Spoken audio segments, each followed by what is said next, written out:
শহীদুল ইসলাম বাবুল, একটু আপনার কাছে জানতে চাই, বিএনপি মহাসচিব মির্জা ফখরুল ইসলাম আলমগীর বলেছেন হতাশার সঙ্গে লক্ষ্য করেই কোনো রাজনৈতিক দল নির্বাচন যেন পিছিয়ে যায়, নির্বাচন যেন সঠিক সময় না হয় তার চেষ্টা করছে, এটা ঠিক হচ্ছে না।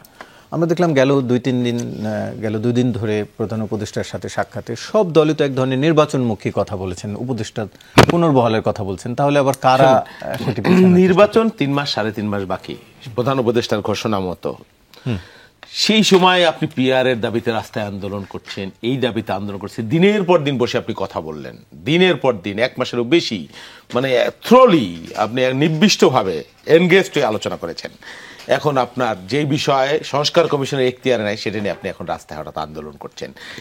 বাংলাদেশের মানুষ যে বিষয়ে ধারণা নাই, এই বিষয়ে আমাদের এক্সপেরিমেন্ট নাই, একটা জটিল বিষয়, হ্যাঁ, সেই বিষয় নিয়ে এখন আপনি আন্দোলন করছেন।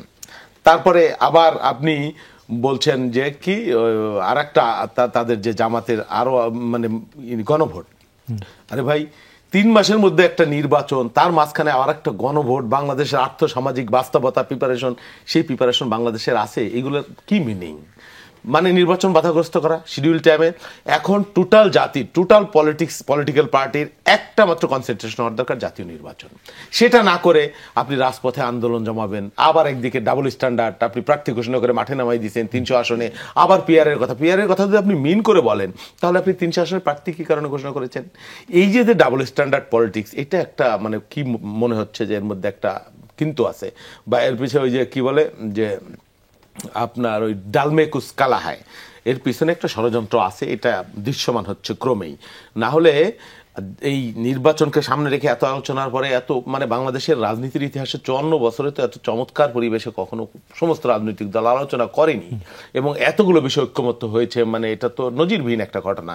তাহলে রাজপথে কেন আপনাকে এই মুহূর্তে আন্দোলন করতে হবে, বিতর্ক তুলতে হবে? আর একটা নির্বাচন এই মুহূর্তে কি কারণে আপনি আগে নির্বাচন করবেন সেটার কিন্তু স্পষ্ট না। আপনার ইফেক্ট যেটা নির্বাচনের, মানে জুলাই সনদ বাস্তবায়নের যে ব্যাপারটা, সেটা নির্বাচন, জাতীয় নির্বাচনের দিন হইলেও যেদিন হবে, আপনি 2 মাস আগে করে বসে থাকলে একইভাবে হবে। এখন এটা তো আম পাকানের ব্যাপার না, কাঁঠাল পাকানের ব্যাপার না যে আগে করে এটা একটু পাকানোর জন্য বসে রাখি, বিষয়টা তো এরকম না। আপনার ইফেক্ট যেহেতু একই, ফলাফল যেহেতু একই, এবং বাস্তবায়ন যেহেতু আগে হইলেও যেই সময় হবে নির্বাচনের দিন সেই সময়, তাহলে আপনি আনাদাক 1500 কোটি টাকা কেন ব্যয় করবেন এই জাতীয় রাষ্ট্রের? এটার মধ্য দিয়ে কেন আপনি অনিশ্চয়তা তৈরি করবেন? এটা তো একটা মানে কি বলবো, বাংলাদেশের নির্বাচনী ব্যবস্থাকে নিশ্চয়ই বাধাগ্রস্ত করবার বা পেছানোর একটা কনস্পিরেসি হতে পারে, সেটাই বলেছেন হয়তো। কিন্তু ধরেন জুলাই সনদের নিয়ে যেই বাস্তবায়নের প্রক্রিয়া নিয়ে এরই মধ্যে এক ধরনের সাংবিধানিক আদেশের প্রক্রিয়া আমরা যতদূর জেনেছি যে ঐকমত্য কমিশন সেই ধরনের প্রস্তাব দিতে পারে, সেটি ক্ষেত্রে কি আপনাদের তাহলে প্রস্তাবের বা আপনাদের চাওয়ার একটু বাইরে চলে যাচ্ছে? আপনারা তো সাংবিধানিক আদেশের শুনেন, অনেক বিষয়ে বিএনপি এখানে কম্প্রোমাইজ করেছে ডিউ টু রিজন গণতন্ত্রের সাথে। গণতন্ত্রের সৌন্দর্যই এটা, কম্প্রোমাইজ, রিকনসিলিয়েশন। সমস্ত বিএনপি যেগুলো প্রথমে স্বীকার করেনি সেগুলো পরে করেছে, এটাই মানে গণতন্ত্রের আলোচনা হবে, বিপক্ষ মত, নিজের মত, আবার সব বিষয়ে সবকিছু একমত হয়ে যাবে, এটাও আশা করা বাতুলতা। নাহলে তো ভিন্ন ভিন্ন রাজনৈতিক দল কেন থাকলো? তা আমাদের যেটা বক্তব্য, এটা আমাদের পার্টি ডিসিশন, যে বিষয়ে আমরা এখন যে অবস্থানে আছি, এই অবস্থান যদি কোনো ব্যত্যয় হয় বা পার্থক্য হয়, সেটা পার্টি নীতি নির্ধারণী ফোরাম বসে আলোচনা করবে যে কি করণীয়। এই বিষয়ে এখনই আমি কোনো সিদ্ধান্ত বা কিছু বলতে পারবো বলে আমি মনে করি না।